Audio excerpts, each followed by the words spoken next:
sæl. Komið til mín Baldur Héðinsson, doktor í stærðfræði og umsjónarmaður kosningaspá.is.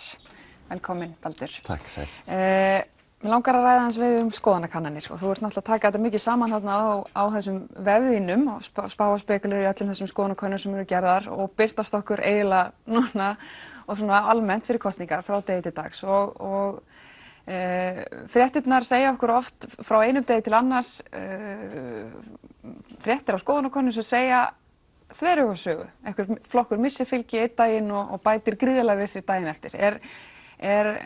Eru fjölmiðlar stærsta vandamálið í þessu kunna þeir ekki að lesa kannanir eða hver skýringin á svona fréttaflutningi? Já, einhvern tímann sagði nú að fjölmiðlar minna mig dálítið á ungling með athyglisbrest þegar kemur á svona skoðanakönnunum. Það er alltaf bara hoppað á það nýjasta og kannski menn gleyma því sem það sem fyrir var. Og það sem ég myndi að gera þarna er að reyna að svona horfa á heildarmyndina, ekki bara fókusa á nákvæmlega nýjustu tölurnar, heldur segja, þú veist, hvert er besta matið á stöðunni í dag og þá er að ég tel mun betra að skoða allar fyrirliggjandi kannanir og þá að vega saman þetta 3-4 kannanir og hérna fá þannig mat á stöðunni. Og hvað er það í rauninni sem að þú myndir telja að almenningur fær náttúrulega upplýsingarna sína mest úr fjölmiðlum og þeir taka svona kannanir og túlka og skoða. Hvernig væri eðlilegast fyrir fjölmiðlar að lesa, eða hvernig á bara almenningur og þannig fjölmiðlar að lesa skoðanakannanir er óeðlilegt að bera saman könnun MMR á þriðjudegi við könnun 365 á miðvikudegi?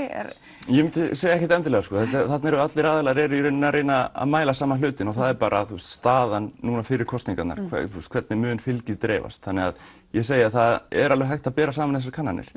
En hins vegar skiptir rosalega miklu máli að skoða hvenær könnunin var gerð, hvað er hún gömul, af því að það er eðlilegra að nýrri kannanir fái meira vægi heldur en eldri. Og sömuleiðis náttúrulega úrtaksstærðin, hvað eru margir í úrtakinu og svo hvað eru þá svarendur á lokum margir, af því að þeim stærri, þeim áreiðanlegri eru kannanirnar. Og þetta er það sem ég geri á síðunni minni, er að ég veg þetta allt saman og út frá þessum hlutum, hver framkvæmir könnunina, tíminn á könnuninni og svo fjöldinn af svarendum, það ákvarðar þetta vægi, það er í rauninni bara formúla sem ákvarðar þetta og er birt þarna þá í einni mælingu á kosningaspá.is. Einmitt. Og segðu mér aðeins betur, hvað nákvæmlega er það sem þú ert að gera þarna á kosningaspá.is? Í fyrsta lagi þá er það þetta að í rauninni að vera með stað þar sem að fólk getur farið og fengið þetta, það getur hver sem gert þetta farið og skoðað síðustu kannanir, séð hver er fjöldinn í hver einustu, hvenær var hann gerð og hver gerði hana, en þarna er í rauninni bara bjóð upp á það er að fara og sjá þarna á einum stað hvert mitt mat er á stöðinu út frá þeim könnunum sem liggja fyrir. Og hvernig gerir það? Ég hef sem sagt skoðað þá sögulegar kannanir í aðdraganda kosninga og reikna í rauninni frávik mismunandi könnunar aðila frá úrslitunum og þá reiknum maður út það sem kallast á ensku pollster introduced error. Ég nota það og svo nota ég fjöldan og tímalengdina þannig að bara þeim nýrri sem könnunin er þeim meira vægi fær. Og er þetta uppfært bara í hvert skipti sem það kemur? Í hvert skipti sem það birtist könnun, að þá okkur keyri ég þennan algoritma og þá detta oftast þessar elstu kannanir út. Ég miða við svona það bil 10% vægi, ef kannanir fara að fá minni en 10% vægi þá sleppi ég þeim og þá eru þetta 3-4 kannanir sem að koma inn í þennan útreikning og gefa þannig svona stöðuna á landsfylginu. Þannig það er eitt sem ég gera þarna og svo er hitt að þá með hjálp Stefáns Inga Valdimarssonar að þá fórum við fyrir kosningar í fyrra að birta þingmannaspár og við erum ekki farin að birta það núna af því við erum ekki komið með tölur niður á kjördæmi. En það sem ekki allir búin að birta listana sína Nei, þetta gerir svo rætt núna. En það sem við gerum er að við erum með þingsætaspá og þá erum við að skoða bara hvernig þingsæti niður á flokka getur mögulega dreifst. Af því að það er rosalega mikilvægt að mínum að taka svona kannanir með smá fyrirvara. Það er alveg eðlilegt að það sé frávik frá könnunum og úrslitum kosninga. En það sem skiptir máli er bara að bæði, við almenningur og fjölmiðlar, læri að svona túlka kannanir rétt. Og það sem við gerum þá er að við keyrum svona, við kallum þetta sýndarkosningar, þar sem við notum niðurstöðu kannana til þess að svona, sem svona líklegastu niðurstöðu.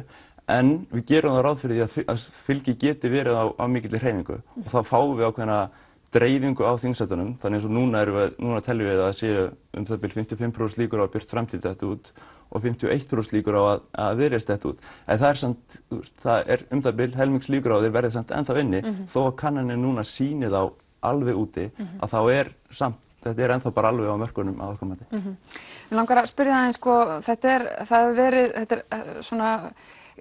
að tala kannanir eiginlega allstaðar í heiminum. Við erum að sjá það að einhver leyti eru þar minna sannspár en var oft á tíðum og kannski þá var einfaldara að ná í fólk og það var bara gert með einum hætti, það var hringt í heimasímann. Núna þetta allt öðruvísi og alls konar eðlilega, tæknin hefur fleytt fram, alls konar leiðir til að gera þetta. En ef ég nefni sem dæmi Brexit komunum í opna skjöldu, það var svona töluverð skekkja eða alþingiskosningarnar síðast fóru svolítið öðruvísi en gert var það fyrir og svo ekki sé talað forsetakosningar í Bandaríkjunum. Hvernig þetta áfellisdómur yfir svona þessum bransa? Bara í svona, ég veit þú vilt ekki vera að tala eitthvað sérstök fyrirtæki hér, eða ekki, en þú veist hvernig er fólk að taka einhvern veginn þessum eða svona skoðanakönnunum allt og alvarlega? Erum við bara að gera einmitt eins og þú segir, gera þetta með allt og litlum fyrirvara?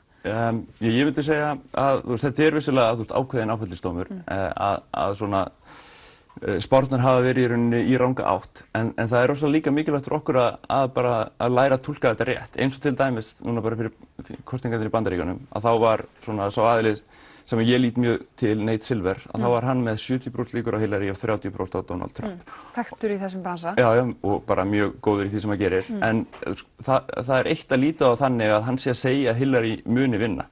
Það sem ég myndi segja að væri miklu eðlilegra að gera er hugsa þetta svona út frá líkum og það eins og við varum að spila rússneska rúllettu og það væri byssa sem tæki 10 skot og þú myndir rétta með byssu sem væri innihjald í alvörunni 3 skot og ég myndi bara segja, já, heyrðu, það er alltaf leið að taka í gikkina því að það eru 70% líkur. En það þetta ekki þannig, það eru 3 kúlur hann í byssunni og ef ég teki gikkina þá endar það bara mjög illa í svona 3. hvert skipti. Þannig að það svona bara spurning hvernig maður túlkar þetta. Ég held að það sé miklu svona réttar að segja að maður tekur skoðanakannanirnar og svona metur stöðuna og þarna í kosningunum í bandarísku kosningunum að það var alveg rétt að vera bara vel stressaður yfir því að Trump myndi vinna sem varð svo raunin sko. Hafa sko þeir sem eru að vinna mest í þessu eins og þessi Nate og einhverjir fleiri, hafa menn eitthvað að endurskoða svona vinnubrögð sín eða starffræðin kannski breytist í sjálfu svo lítið en kannski hægt að hlýða vinnubrögðunum eitthvað til, hafa menn endurskoða eitthvað hvernig þeir eru að gera þetta eftir svona röð af kannski?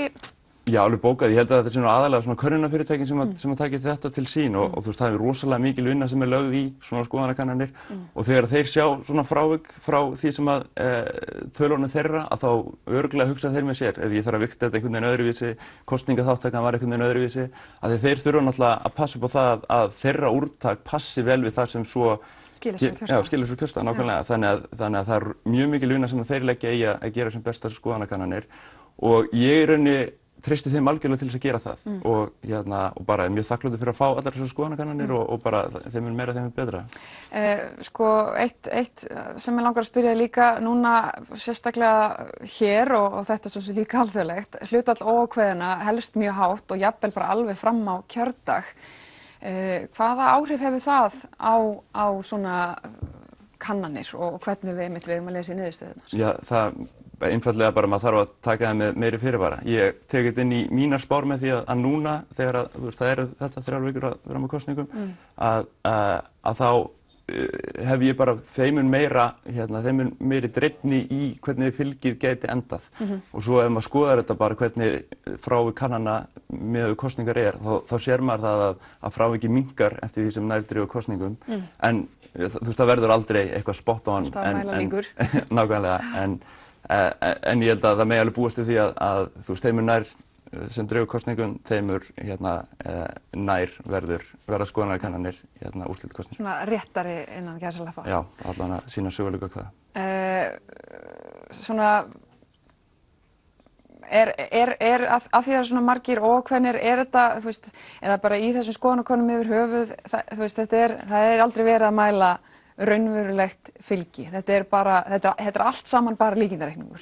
Já, ég myndi segja að aðilarnir eru auðvitað að reyna að mæla fylgið en síðan sko eins og til dæmis með það sem að með þingsætaspánni að þá það sem er til dæmis var birt í öllum fjölmiðlum fyrir síðustu alþingiskosningar á vefmiðlum að það allt fylgið á landsvísu.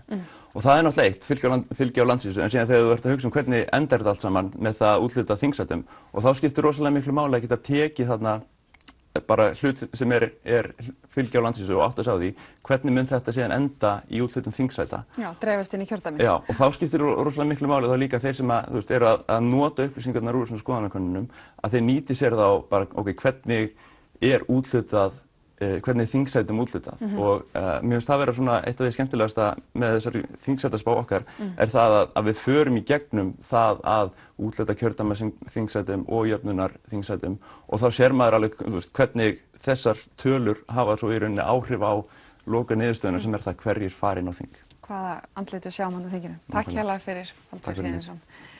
Brynhildur Balldóttir sést hjá mér eftir örskamma stund.